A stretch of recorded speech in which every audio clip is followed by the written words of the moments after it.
Hello and welcome to this month's free astrology course, monthly Zoom calls, and in between that, you've got Sue's support and guidance in a private WhatsApp group. And I'm your host, Althea Finch. I'm the creator of the PainFree method, and you can find out more about that at painfreedom.co.uk. So, as well as I teach people how to be pain-free, we've had the amazing Sue, who's by some miracle and wonderful I don't know what, that she's come into our world and she teaches us astrology. This is the first time I've ever really started to get it because of Sue's guidance. So, on today's call, it's different each month, and do let her know what you want for next month. On today's call, it's about the new moon opposition to Saturn, Neptune, and Mars square Pluto. So, I'm going to pass it straight over to Sue and go quiet. Okay, hi guys. I'm trying to get the chart up. That is the new moon. So I'm not quite sure why I can't. Anyway, the new moon, which is the moon and sun conjunct. In other words, they're together. It's a partial eclipse, and it brings the end of the eclipse season to a close. And it's at 29 degrees of Virgo. So it's at what's called anaretic degree. I got a sore throat. I woke up with it this morning, so please bear with me. The anaretic degree is very important because it's the last degree of any sign. And the last degree of the last sign, 29 degrees of Pisces, is where you will find Saturn sitting opposite the new moon.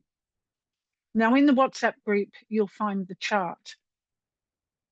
And the way to read how this is going to affect you personally is, where does this opposition fall in your personal chart?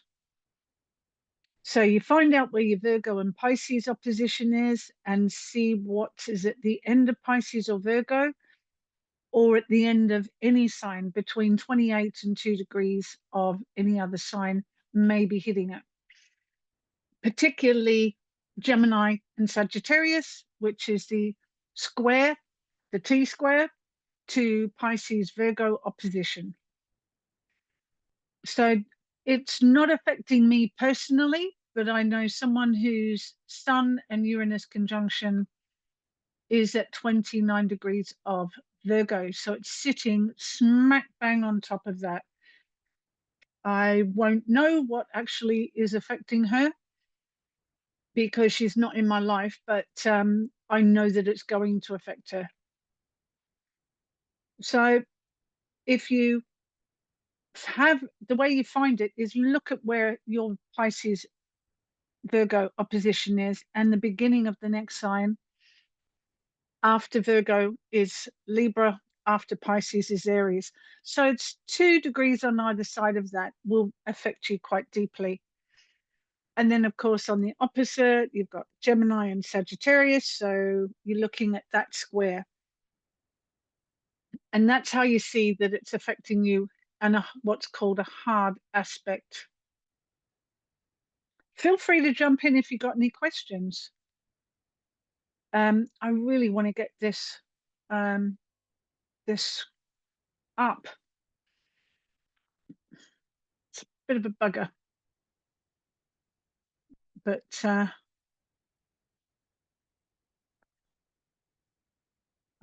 always forget how to do this. Sorry, guys. Is it the screen share that you're struggling with? Yeah, I've got to find that. I'm So if you go, looking that's for, it. yeah, So when you, if you open, yeah, there you go.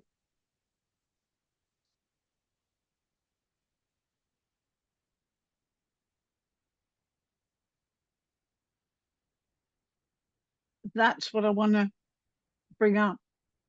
There we It might go. be, there you go. So if you maximize that screen, see the Yep, maximize right. that screen. That's We it. got it. Everyone can see that. Thumbs up. Excellent. Yay, we got there in the end. Right. So this is a snapshot in the sky at the time of the new moon. Can you see they're both 29 degrees here? So follow those red lines over.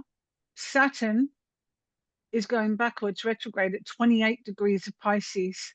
And there's Neptune at 0 degrees of Aries going backwards as well. So how you would read this in your own chart is if you've got something at the end of Gemini here, or at the end of Sagittarius here, that means that that creates a T-square. So it could be quite difficult for you. The best thing that I always recommend, if you're triggered, take yourself to the bathroom, sit on the toilet and count to 10. Because nobody will follow you to the toilet, and it'll save you from putting your foot in it, creating an argument.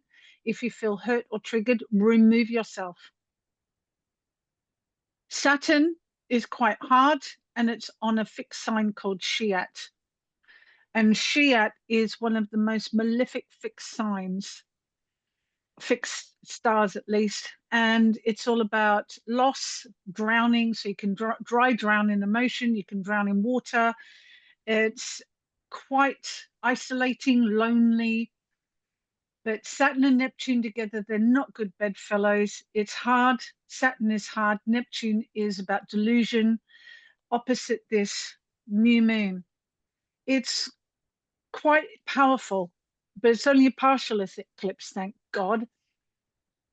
So keep your mouth shut, your head down, and just hold on to things and be still for as much as you can, because the full moon is 21st, so we're now the 18th. So anytime from now on till it's moved, the sun and the moon have moved off. The energy of the eclipse is happening now, and then it'll peak on the 21st about 8 o'clock in the evening, and then it'll be over. But always err on the side of caution. If you're finding yourself being emotionally triggered, remove yourself. It's always the best way. Anyone got any questions about this? Yeah, So go for it.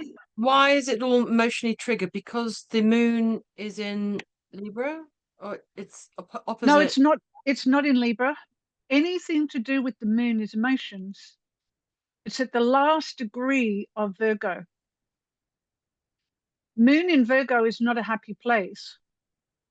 If you have a moon in Virgo, it's known as a barren moon. It's not fertile. And it's opposite Saturn. Saturn is not fertile. Saturn is hard. Saturn is hard work. Saturn it represents your bones, your teeth, your boundary setting, and it's sitting next to Neptune, which represents spirituality, creativity, emotions, illusion, delusion.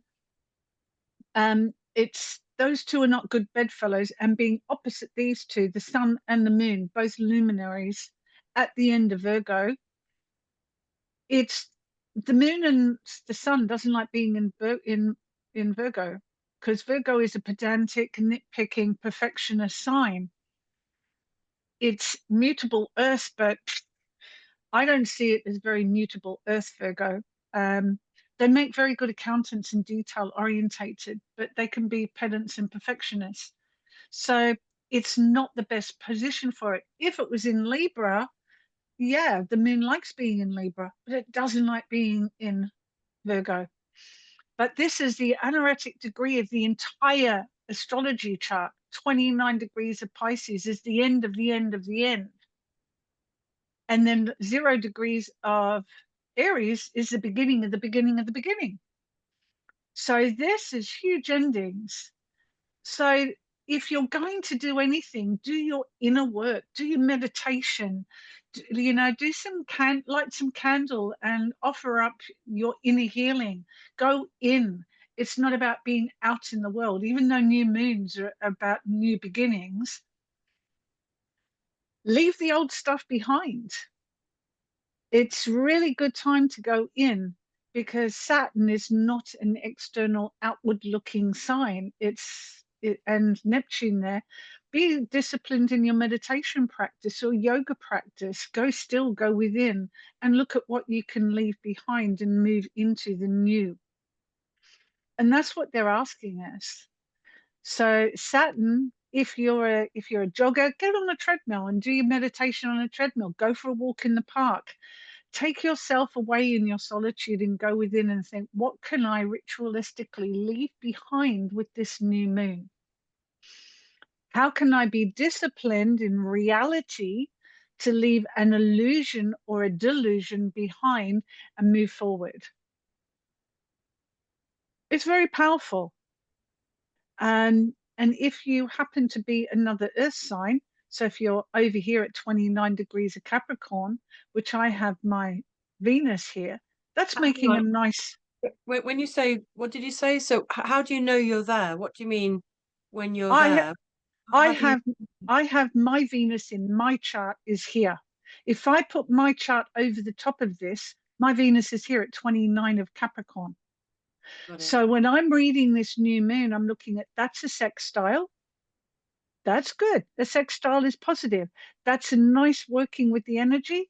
It's sort of in mutual reception. In other words, the Venus likes being in Pisces and Saturn rules Capricorn. So this energy I can work with.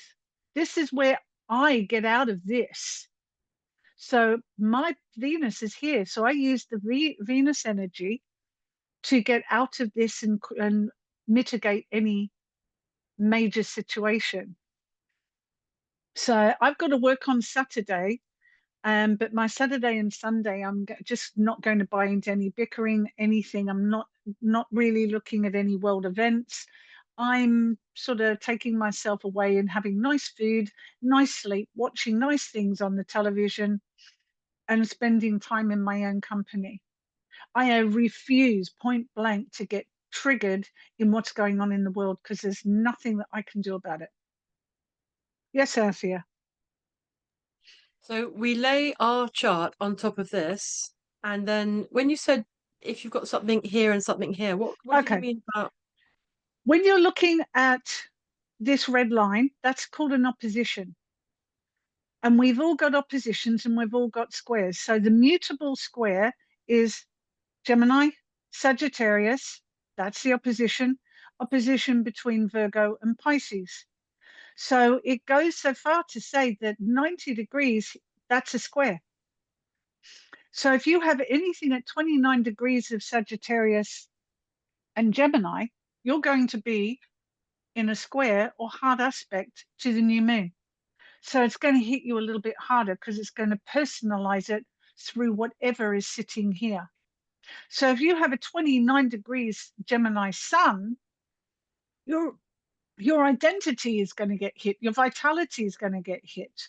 So you may find that you're a bit tired or you're irritable or you're triggered by something because your sun is here. So I'm just a bit can you hear me? Yeah, I'm just a bit confused. So Gemini on this chart is 8 o'clock, but my Gemini is 11 o'clock on my chart. Yeah. How do I understand that? Turn your chart around to align Ah, with this chart okay, right.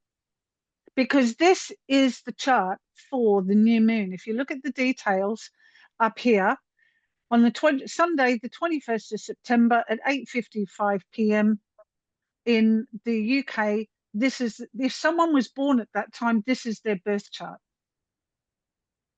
So you turn your chart until this fits. So if you've got a Leo ascendant, then the Leo ascendant's down here. So you would put your chart over the top of it, which means that this is falling in possibly your second or third house, and this is over on your seventh house. So I've got Jupiter in Leo. Am Mm-hmm. I to look at that? Leo isn't being affected because it's not in Mm. opposition. It's in sextile. If you have something at the end of Leo, then this or the end, yeah, at the beginning of Leo, it will sextile that. Okay, so But looking at you're Gemini and you're always when you're looking at transits and you're looking at avoiding triggering or you're looking at working with heavy energies or potentially triggering energies, you're always looking at squares, oppositions, and conjunctions. You're not looking at the blue lines, you're looking at where it hits you with red lines. Because if you have a lovely day, you're not being triggered, are you? But if someone says something that upsets you, that's a trigger. So when you're triggered is an opportunity to heal because it's your trigger. You own it. I mean, on the 2nd of this month of September, I tripped and fell and sprained my ankle. I've been at home. I'm going back to work on Saturday. So I've sort of been off in between both of the eclipses. I've been literally hobbled, sitting on my sofa, bored out of my brain, not being triggered at all. So what lessons are there for me? So I've been looking at who's there for me, who's on the other end of the phone, who's dropping things off for me, what do I need to do to heal? So I was literally taken out of the world. So, and my Venus in Capricorn is classic massage, bones, skin. So I saw, okay, I've been isolated. What lessons are there in it for me? And it's about going within my own resources and working around things, having deliveries, getting the right brace sent, having my friend Alan do some healing on me at home. So it was about rejigging my life to the change of circumstances that I had to live with.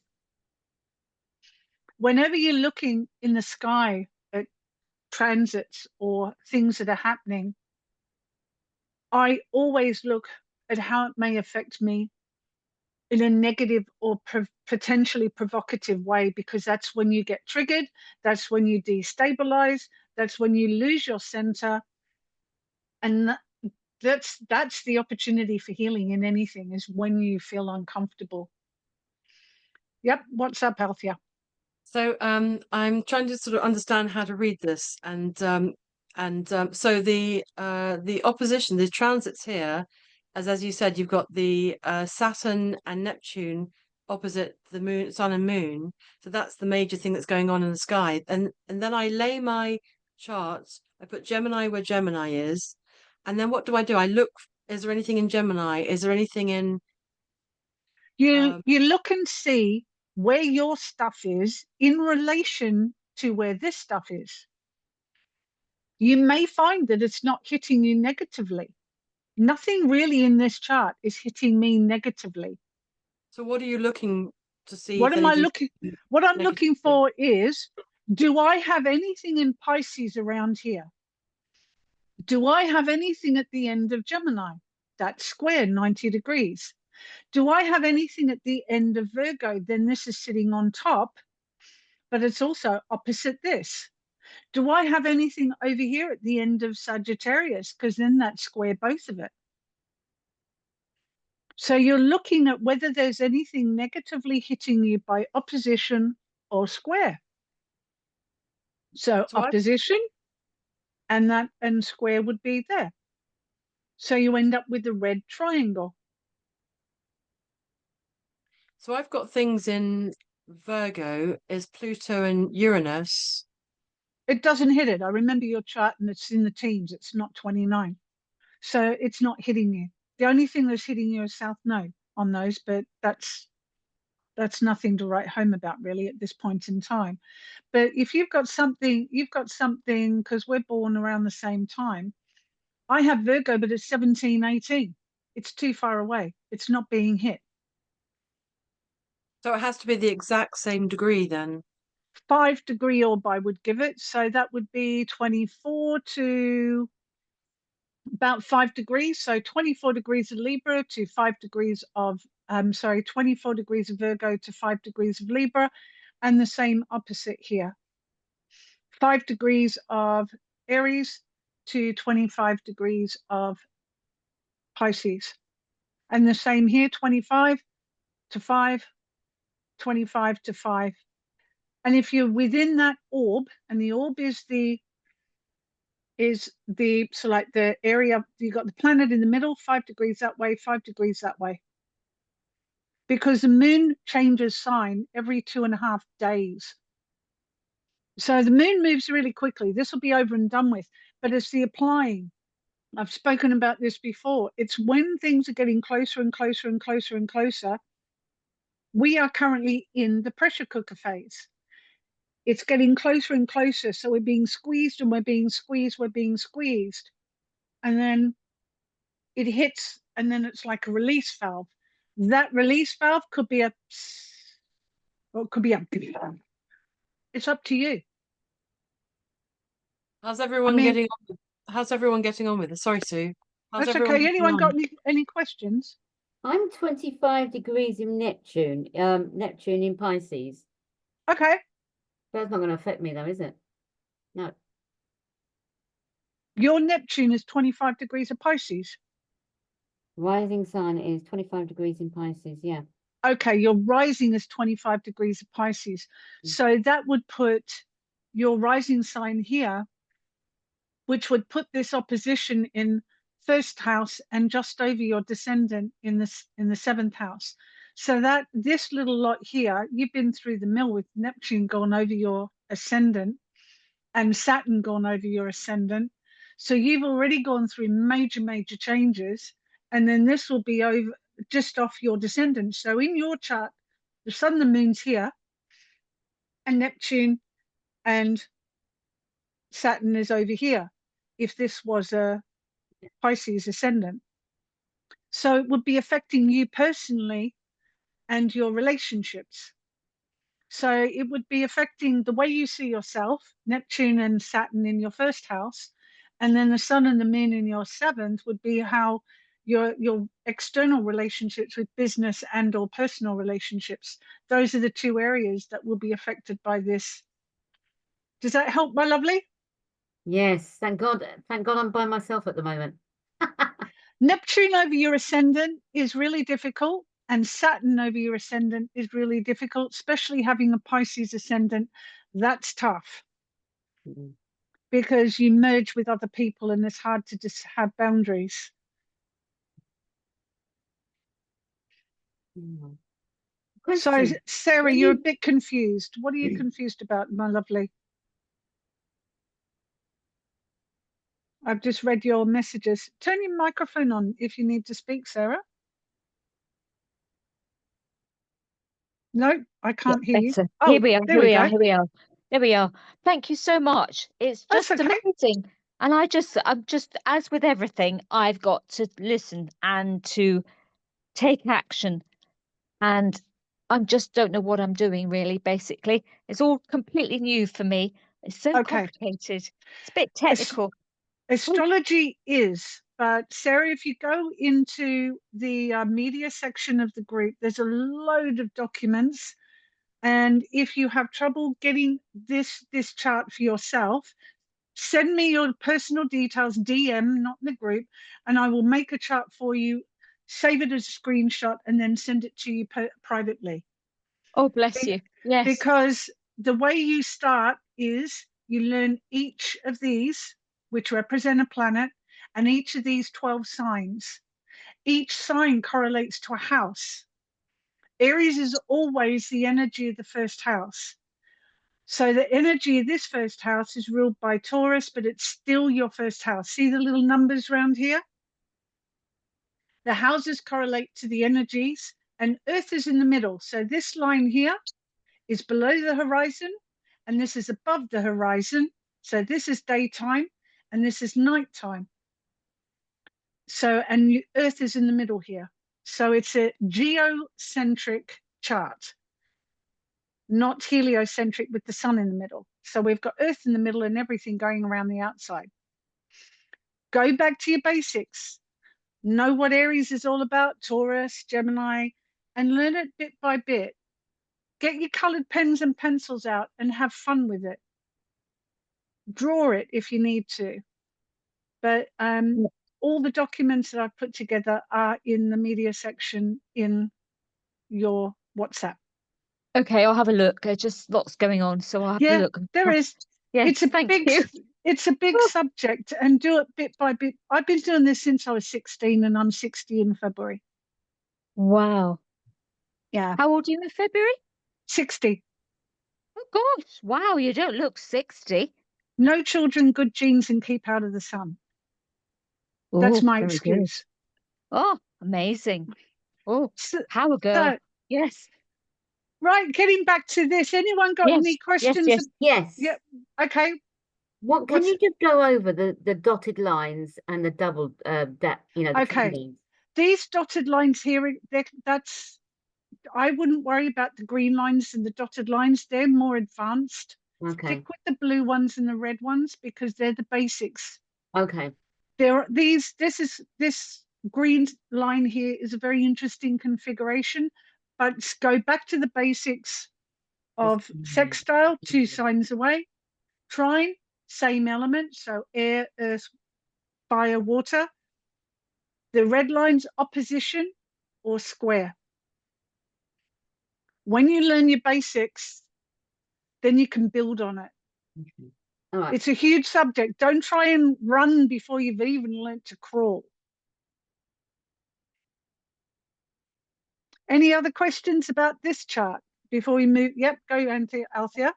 The sextile to the trine. So sextile is two houses apart, two signs 2 apart, signs apart. 2 signs apart. and then trine is Same double up. element.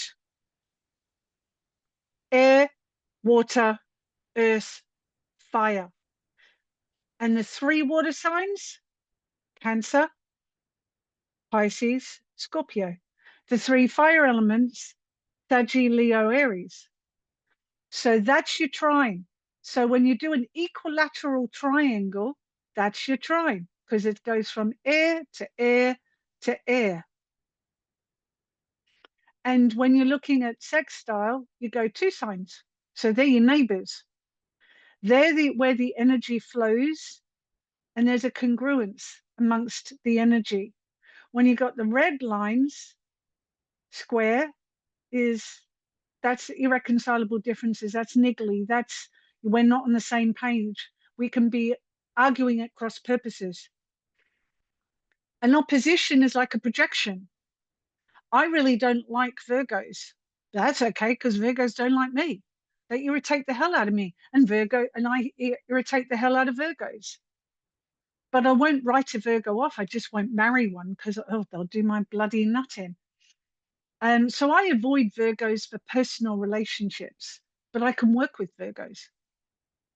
I married a Saggy, which is square. I was with a Sagittarian for 33 years. So it's not just about sun, it's about many, many other things that are compatible within a chart. Any other questions around this before we move on to the Mars Pluto? Oh. No? Shall we move on? Do we get a nod of consensus? Yes? Okie dokie. The next one coming up, which is going to happen, I haven't moved this chart forward, but Mars is at 29 Libra here. In a couple of days after this chart, it's going to go into Scorpio. Now, Scorpio's old ruler is Mars. Its new ruler is Pluto. Now, Pluto is the god of the underworld. Mars is aggression, determination. I want that. How can I have it? It's sexual energy. Mars is a very simple. It rules Aries. It's the extreme masculine. It can also be violence. But put these two together and you've got explosions. Because Pluto and Mars together, you've got the god of war, god of action, masculinity, misogyny, one could say, with Mars, although we all have a Mars. And then Pluto, the lord of the underworld, also sort of like when Pluto was discovered and when Pluto was very prominent with Uranus in the 60s, we had protests, we had the nuclear Cold War, we had the new advent in nuclear medicine, MRIs. So when you put these together, although it takes only a month for Mars to move along before it then pops into Saggy, this is a litmus point. This is a point that could be quite volatile. We don't know what's going to happen, but with this lot, followed by this, Pluto and Mars square, again, if you find yourself getting triggered, go and sit on the toilet and breathe and count to 10. Find out where this is in your chart. It's not triggering me personally, although my ascendant is 6 degrees of Aquarius. Anyone with a Leo ascendant, early Leo, the Pluto is coming up to your descendant. But it's don't buy into any hype and spin. Don't buy into any posturing by our world leaders.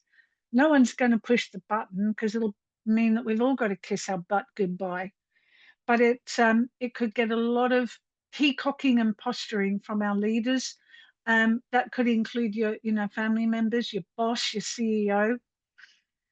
It's quite a volatile aspect.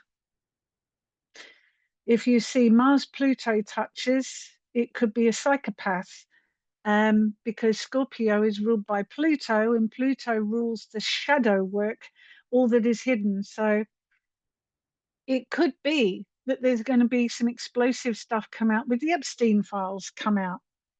I won't say that Trump will be assassinated because I don't think that will happen. Well, isn't the flotilla just about to arrive, maybe in Gaza? That's I don't go into the Israel thing because there is no fix with that. That is going to be an ongoing thing. And it's almost like the whole Gaza thing is showing the world what a bunch of fucking assholes humanity is. Because we've got Gaza, we've also got wars in Ukraine, we've got people starving all over the place. America, we got women dying because they're denied basic healthcare of reproductive rights. We got America funding Israel. It's like, it's just a mess. I personally can't see the whole Gaza thing ever coming to an end because people are making too much money out of the tragedy that is Gaza. And when it's, how are we going to rebuild this? How are we going to heal the wounds of that? We can't. I don't buy into that because it's too painful and there's fuck all I can do about it. And it's like, I don't get embroiled in discussions. I have friends that are Jewish. I have friends that are Arab. I have friends all over the world. I'm an equal opportunist. Anyone can be an arsehole, in my opinion. So when I always stop people from talking about Gaza because what the fuck can I do about it? If you want peace on this planet, you have to be it. If you want compassion, you have to be it. It's an inside job. And going out there waving banners and flags and everything isn't going to change anything. And since man has walked upright, we have been total assholes to those that don't belong to our tribe. And it's back to the age of Pisces, giving up the ghost and moving into the age of Aquarius. Gaza will probably, the Israel thing will come to an end, but not in my lifetime. Because man obviously hasn't had enough of killing, and the billionaires haven't earned enough money through the spoils of war and the rebuilding of places.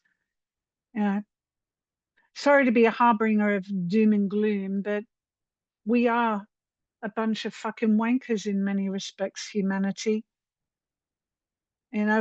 Families can't get on. And if a family can't get on, what hope have nations got of getting on? And Pluto Mars square, it's going to be interesting. It's going to be interesting because Pluto is all about shadow. There's going to be revelation, something that's hidden is going to come out. Who knows? But if you take out Netanyahu and Trump and Starmer and all the rest, there'll just be someone else to take their place. Man has learned nothing. There are so many places on the planet that are currently at war, that are fighting over natural resources like there's not enough. So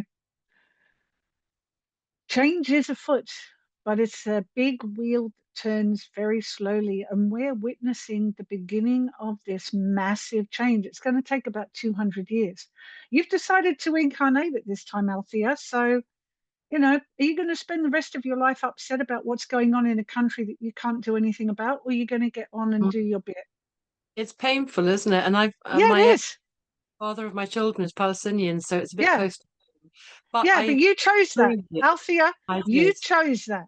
So you can choose to be peace, because there are, you know, there's three sides to every story: yours, mine, and the truth. And the truth is a bit of both sides, but we personalize our own view of what's going on. And because the father of your children is Palestinian, you have a different view, and you have a passion about and pain of what's going on. My husband's ex-boss was born in Palestine before the creation of Israel. You know, I'm Australian. I grew up in the land that was colonized and made the Aboriginal people not just second-class citizens, but literally tried to exterminate them. That's why I can't tolerate what's going on in Gaza, but what can I do? I work with people one at a time. I work as a healer. I work as a teacher. I work as a mentor. And that's my service to humanity. And you Because can when you talk, also refuse digital currency. oh, I don't do that. Yes, I don't do that. No. No, they're going to make it mandatory, aren't they? They're going to bring it in, and Fuck that. No. they've already done it in Vietnam and Thailand. Well, it's good on Biometric them.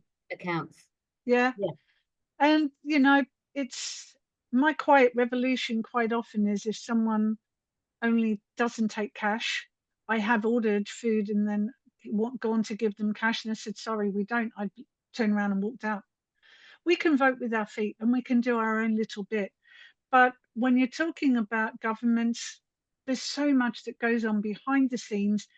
Pluto, that which is hidden, Mars, there's going to be some probably explosive stuff coming up in the next month. It's interesting that you said that the MRI came out under Pluto. Yeah, Pluto is nuclear medicine. It's the positive side of nuclear weaponry. Okay.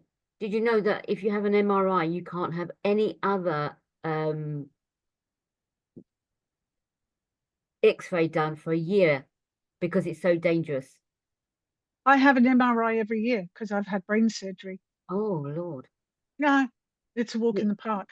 I'll have brain surgery any day over abdominal surgery because there's no postural muscles in your head. And it saved my life. Yeah, when you're looking at the 60s, when Uranus and Pluto were together in Virgo, and Virgo rules the sixth house, which is health. During that time, the summer of love in America, you had the whole massive movement, the women's movement. You had civil rights. So you had masses on the street, masses rebelling against the norm and bringing in, it was the counterculture, was the hippies, long hair for men, women's rights, divorce was allowed, you know, all of those things. And the upside to the medicine with Pluto in Virgo was all of the nuclear medicine, chemotherapy, PET scans, and they've been sort of like honed ever since.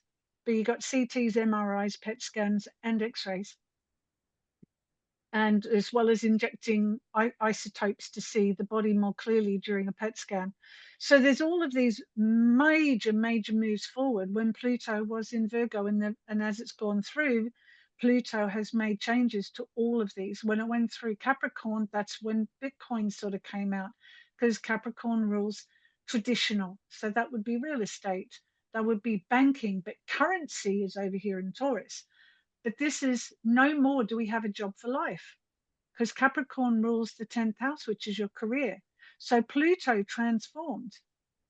And also at 27 degrees of Capricorn, which funnily enough, this is the MC, that is where the United States Pluto is. They had its Pluto return. Pluto went over here. And that's when you had all of the shit coming out about what's going on now is a byproduct of their Pluto return. And now we've got Pluto entering Aquarius. What does Aquarius represent? Aquarius represents the individual, AI, new technology, because it's ruled by Uranus. It's about rebellion. So the counterculture that we've got coming out now and has been with us for a little while is the whole individual trans thing. And the delineation of all the generations, boomers, Gen X, millennial, Gen Zs, alphas, blah, blah, blah. All of this pigeonholing, separating, and all these highlighting differences. But the one thing that all of those, the millennials and Gen Zs have in common is they're linked by the internet. They're linked by social media. Aquarius. And we're going to watch Pluto in Aquarius. We're going to have a revolution of the way we communicate and social media. Just be aware of AI, because there's going to be, it's going to be used, because Pluto will highlight things positively, but also there's always negative. Is there a diary as such of all the houses and what went on in the world? Like you could look back in a year and say, oh well, it was here and here, and this is what happened. Yeah, it's called an ephemeris. An ephemeris. An ephemeris. I took a photograph of my ephemeris and added it to the group. Okay. It's basically a table of where all the planets are, and that's how you see what happened on a day. So, and also you can Google. Okay. And is there only one version of that? Western astrology, yeah, we all use the same ephemeris, but if you're into Vedic astrology, that's a completely different system. Oh, okay. Thank And you. then you've got the Chinese system, but if you're looking at Western astrology that use all of these planets, then you use an ephemeris. Okay. Because the one thing that is stable is their orbit and their movement. So you can predict where planets are going to be on a certain day in the future or in the past. So if you want to look up a celebrity or you want to look up an event like September 11, you can Google September 11 astrological chart and the chart will come up. Oh, right. Okay. Okay. Because there will always be an astrologer that will be interested in a chart. And astro.com have a selection of famous people's charts.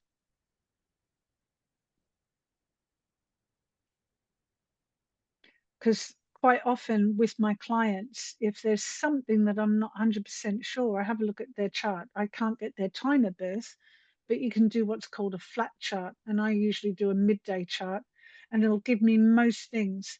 Like if I was looking at this as a person and I didn't have their time, I'd be thinking, oh, if they were born at midnight or 11:55, the moon may have moved, the sun may have moved, and it may have gone into the next sign.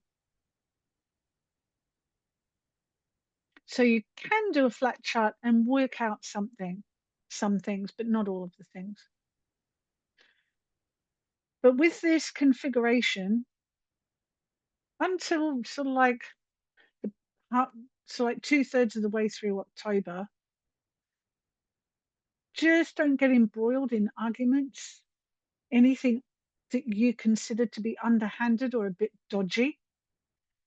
Watch your personal belongings. Be grounded, be guarded, and if you need to take time out, go and sit on the toilet and lock the door and deep breathe, because you may be triggered. And take note of what is being triggered within you. That is the universe telling you you need to heal this. So is it a bad time to get workmen in? What sort of work are you having done? Or I'm just having a new front door and surround. Okay, that's relatively fine. Just don't do anything with water, Okay. because the moon's Stay away from involved. water. Stay away from water. Yeah, but the Saturn is all about boundaries. So your windows, your doors, the exterior of your house, the skin, what is the boundary between the outside and the inside, that's governed by Saturn. Saturn is all about the boundary or the protective outer skin. Okay. So your door, yeah, just make sure that they do it properly. Don't leave them to it. Be home Yeah. and keep an eye on things. But it's your front door. So are you getting good locks put in? You know what? I haven't actually booked the date for Ah, it. So maybe okay. I should wait until after What's end of what are October. you? What Huh? sign are you? What sign are you? Sagittarius. You're a Saggy, Yeah. Late. late Saggy. Well, you've got Saturn square Saggy going on if you're late Saggy. So your Sun and square, um, that could give you frustration and delays. I would wait. You see, if you wait till this moves off, and if your Sun is here, that's a T square. So if you give it a week or two, the luminary, this would have changed sign, and the Sun would have moved off, which means that you would have only been square here with with these guys. So that is a lesser of two evils, because at the moment that's a T square, and you could get delays, you could get ripped off, you could get quoted incorrectly. So I would just hold off for a week or two. Excellent. Okay, then brilliant. Yeah, that's Yeah. okay. No bother. It's Yeah. so amazing, isn't it? When you know, I'm When you know, desperate. you know. It's so fantastic. It's amazing. And Sue does offer a discount during the time of this course, which is a year-long course actually. I had my chart done by Sue recently, and it's just so accurate. It's just and so things that when you know things in your chart, like I used to have a clash with my father, and when you see clarity and things happen in my family, and it was like when you have clarity and Sue's reading my chart and saying this and this and that, and that's why this and that's why that, it gives you relief, because it's like, oh, yeah, that's exactly. It's fantastic and so helpful. And here I am trying to sort of read it for myself and learn like we all are. it's Um, it's a mm. big subject, and you've got to do it in bite-sized pieces. And what I would highly recommend is pick 3 signs. Let's say you start with the fire signs, Aries, then Leo and Sagittarius. Sit with them, draw them, get your keywords out. I use keywords, positive and negative, and get your books out or get your Google out. I actually had 2 new books arrive today. This one, whoops, it's not working very well. There we Put go. it right up to the camera. Planetary what? Oh, Combinations combinations. and the Idiot's Guide. Oh, Astrology for Dummies. Astrology for Dummies, that's really good. I highly recommend, there we go. Highly recommend this one. This one, Planetary Combinations, that's a bit more complex, not beginners. But this one, defo, absolutely. But the way I learn is I would make keyword lists and color code them, and I do it all on the computer on PowerPoint or freelances I used back then. And I would then glean all the information all about Aries, what Aries represents, what it's ruled by Mars, what does it represent? Always the first house, which is I am. So it's all about look at me. Yes, I can do that. I can climb that mountain. Aries are doers. They're ruled by Mars. I want that. How can I get it? They're competitive. They're sportsmen. And then you can go to Taurus if you want, or you can do Leo. Find out what way you learn and then have fun with it. Because if you get a bunch of astrologers sitting down and there's 20 of us around a table, you'll have 20 different viewpoints on exactly the same thing. And on We that may point, argue. Sue, I've forgotten, what's your specialization? What's your key? My key is psychological. In other words, looking at a chart. Like if this was a person, I'd be like, God, you poor bastard. You've got this and you've got that. And I'd be like, how do you work with this? As you know, when a baby is born, because there will be one born at some point, we don't know what time, which would give the ascendant. But I'd be saying, okay, the father was a bit wayward. The father was a bit of a dreamer because father's in Pisces and it's next to there. Or the mother, there may have been some violence in the house, or some domination from the father, or the mother had to step up and be number one because the father was in La La Land or absent because Pisces and Neptune. So I would be saying, if this was a person, I'd be saying it's not your fault your father left or your father wasn't there. I'd be looking at, stop being a perfectionist. You're perfect exactly the way you are, because Virgos are quite often seeking perfection internally and externally because they can be hypercritical. So, and Mars at 29 of Libra, I'd be like, oh, that's interesting. Just short of Scorpio, not a good place. Venus in Virgo, I'd be, and that's the nicest thing in the chart thus far.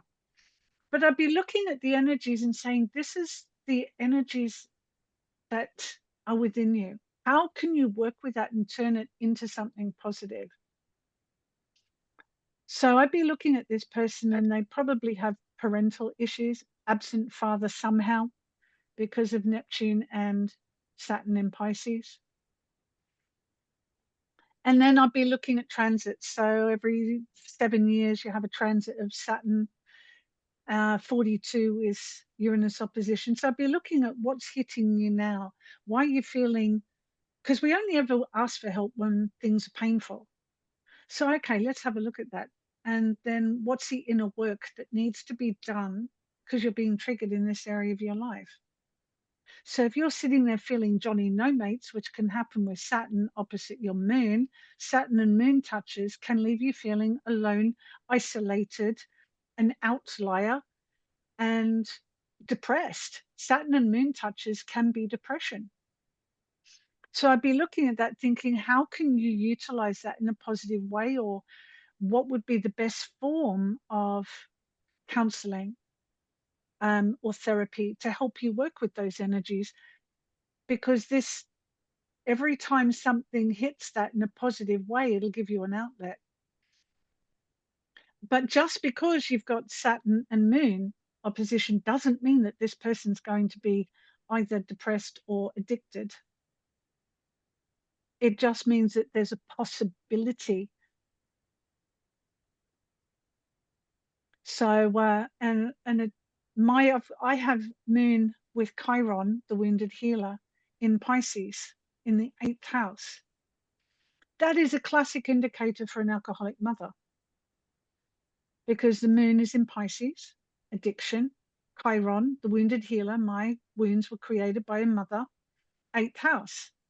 Again, it's quite OCD, addictive again, and obsessive because it's Scorpio's house. And I had an addicted alcoholic mother. But I'm so glad I did, because I turned it into a positive. I learned so much from her.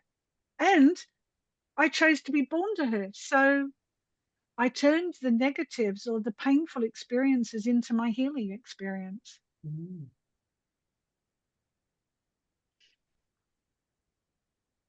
So that's how I use astrology. And transits always have a definitive time frame. So Saturn moves at a steady pace and it will pass. It may just take a year. Moon, well, hours. Mars, a day or two.